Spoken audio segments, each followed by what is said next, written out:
pues bueno, les voy a platicar un poco de lo que estoy trabajando ahorita. Mi director de tesis es Carlos Méndez y ahorita no se encuentra. Él está en el Instituto de Ciencias Económicas. Y pues bueno, eso, la detección automática. Soy como ver la presentación desde aquí. Porque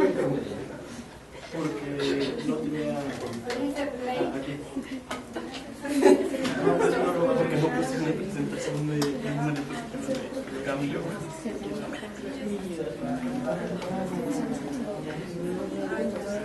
Ya empieza.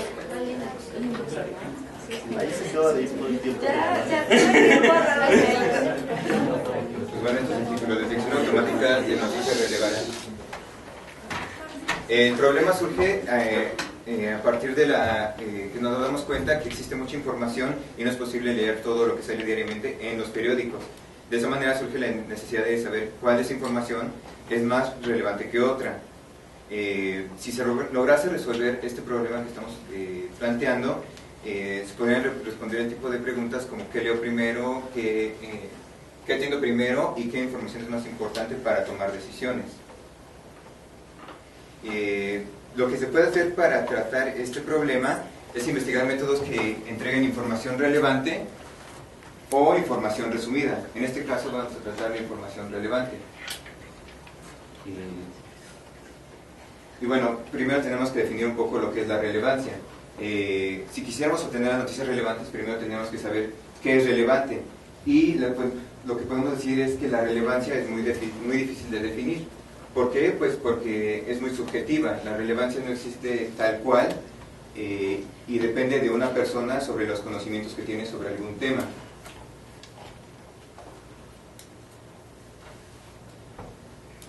Y las preguntas de investigación que salen a partir de esto es si es posible crear una definición formal que nos ayude a detectar la relevancia. También si es posible encontrar un método que detecte noticias relevantes para español y si es posible contar con un método que pueda sacar grados de relevancia.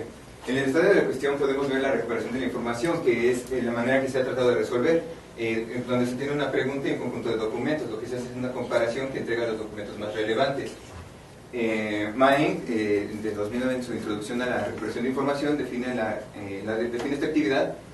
Define la tarea como la actividad de obtener recursos de información relevantes de acuerdo a una necesidad de información para un conjunto o colección de recursos de información. De esta manera nos damos cuenta que la necesidad de información es arbitraria y es comunicada al sistema por medio de una query o de una consulta.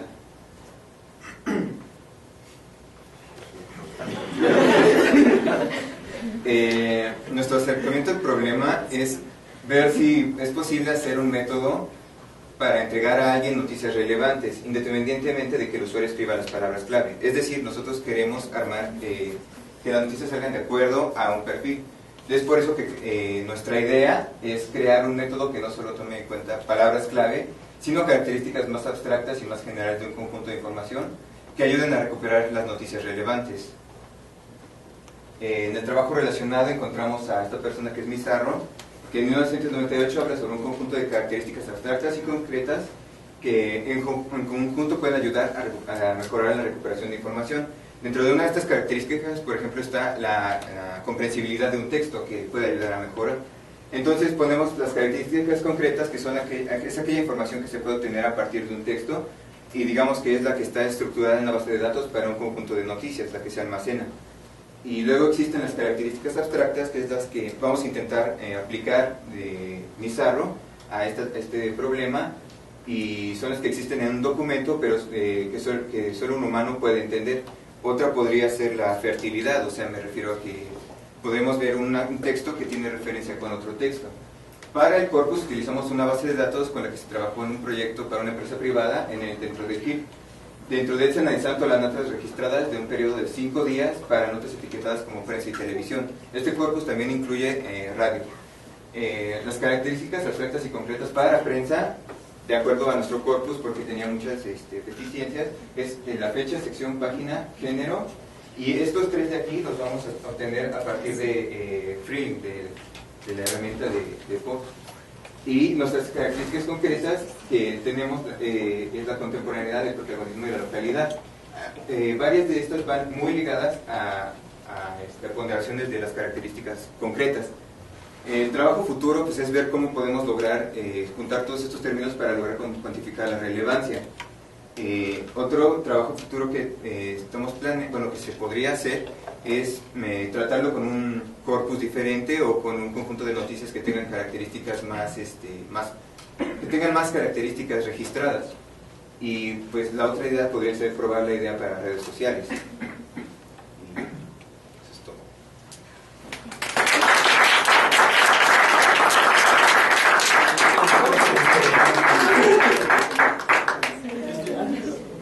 Quería pedir una disculpa a mis compañeros porque se movió todo el formato de las presentaciones en la computadora.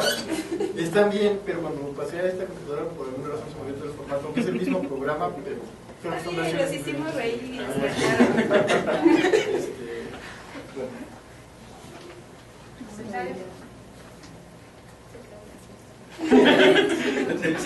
Tienen 15 segundos, ¿eh? 20 por 15. ¿Te refieres a relevancia como general, global, o te refieres a la relevancia de una persona particular cuando ubicado?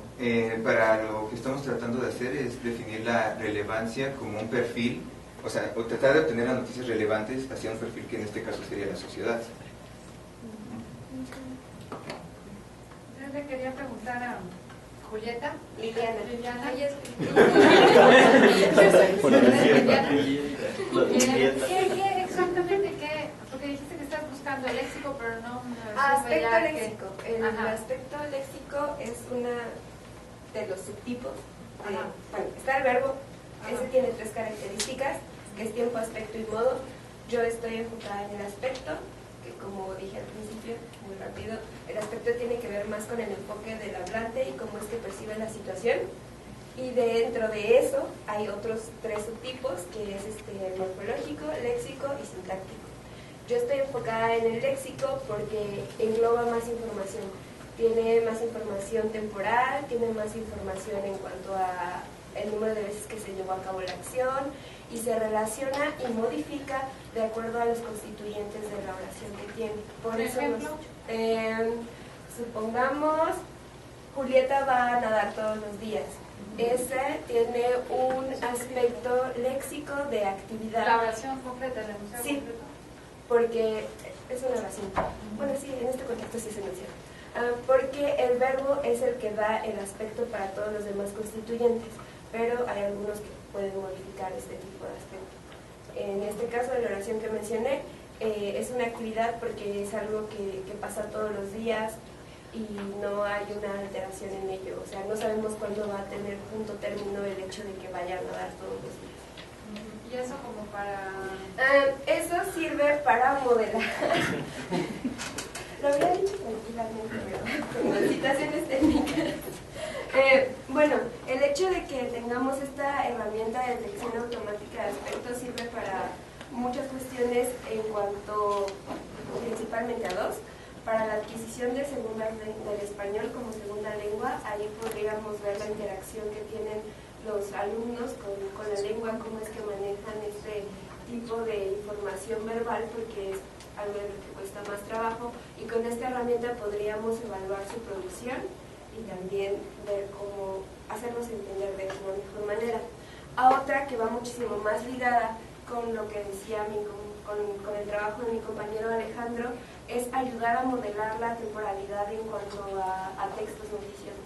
Si nosotros metemos primero la herramienta o el modelo que yo planeo hacer como resultado final de mi tesis, vamos a obtener estas etiquetas, desde el léxico con bla bla bla, norma escrita. Esto ya nos va a dar información temporal que va a servirle al programa que está haciendo Alejandro, y con los marcadores que yo también obtenga se va a enriquecer muchísimo más el programa de Alejandro. Entonces ya nuestros proyectos juntos son algo más grande, que serviría, por ejemplo, para modelar algo en aseguradoras de autos, que las personas redacten cómo fue que sucedió el evento, el accidente, Entonces ya con la herramienta podríamos ordenarlos cronológicamente y así sería mucho más fácil esclarecer todo este tipo de cuestiones. Podrían dar al Ministerio Público también. Sí, también.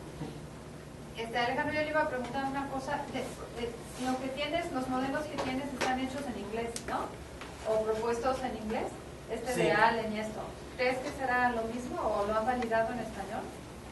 Pues no, o sea, esto lo tomo solamente como intervalos de tiempo. Realmente él no se mete a la parte de... Ajá, La álgebra que decías de antes, una cosa antes de la otra, etcétera. pero eso es independiente del idioma. Ajá. Entonces, digamos que las equivalencias entre palabras a lo que se mapearía en el intervalo, eso sí cambia. Pero las relaciones entre intervalos en sí son lo mismo para cualquiera.